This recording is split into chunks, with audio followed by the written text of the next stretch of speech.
Hi, I'm Jessica Taylor from inkitupwithjessica.com, and in this video I'm going to show you how to make a sponged shape to make a card like this. I'm going to start with a piece of Whisper White cardstock. This is Stampin' Up's Whisper White, and it's pretty smooth. If you have glossy cardstock, that also will work well, but you want to make sure that you just have a really smooth cardstock that will allow you to kind of spread the ink around a little bit. To make the circle, I started by making a template. I just took a piece of cardstock, doesn't matter what color it is, and cut it to the same size, 4 inches by 5 1/4 inches. Then I used the largest circle die from the layering circle die set and just positioned it in the center to cut out my circle. No fancy tools needed here. I just lined up my template over my cardstock and I used the sticky part of some Post-it notes so that the sticky is up on this side so it'll stick to the front and the back to hold my template in place. So I want to make sure that I don't cover up any of the circle. Next I chose 3 colors. I wanted kind of a yellow, orange, red look. So I went with Daffodil Delight, Mango Melody, and Calypso Coral. I like to start with the lightest color first.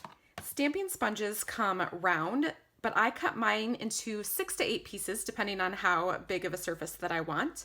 So I've done that here. This is probably in 1/8. And I'm going to use this piece of sponge to sponge with the Daffodil Delight first. There's a couple different ways that you can sponge that give different looks. One way is to just dab it on, and that's going to give you a very sponged look.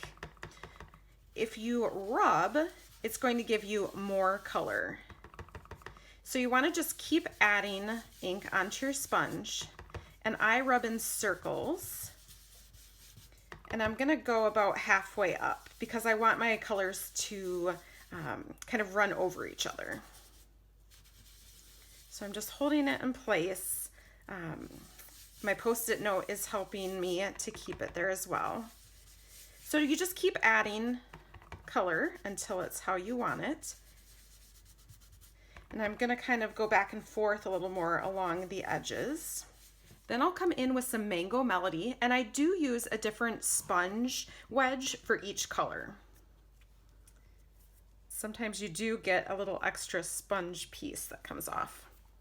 So I'm just going to add some color. The darker your ink color, you might want to start just with a little lighter hand, because while you can add more color, you can't take it away. So let's make sure we get a lot on there. And then again, I'm just kind of rubbing in circles. So just keep adding color until it's how you like it. I'm not going all the way down to the bottom because I want it to just be the Daffodil Delight yellow down there.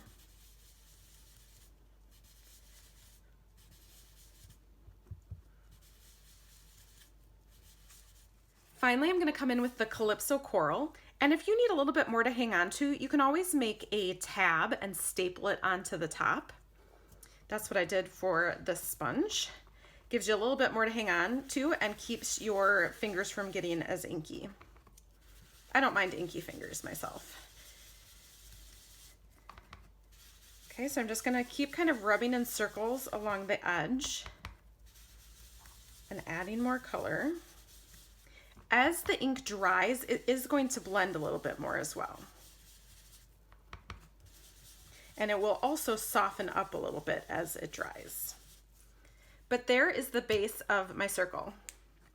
The last step is to stamp my row of flowers in jet black StazOn ink, and it creates kind of a silhouette look. So I want to keep my template on here so that when I stamp my image, it stays in the circle.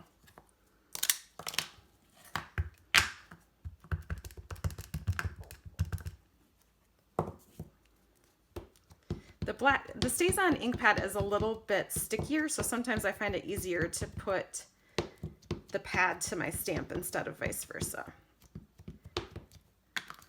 All right, then I'm just going to go ahead and eyeball that, line it up, and stamp it in my circle. I want to make sure I get a really good image.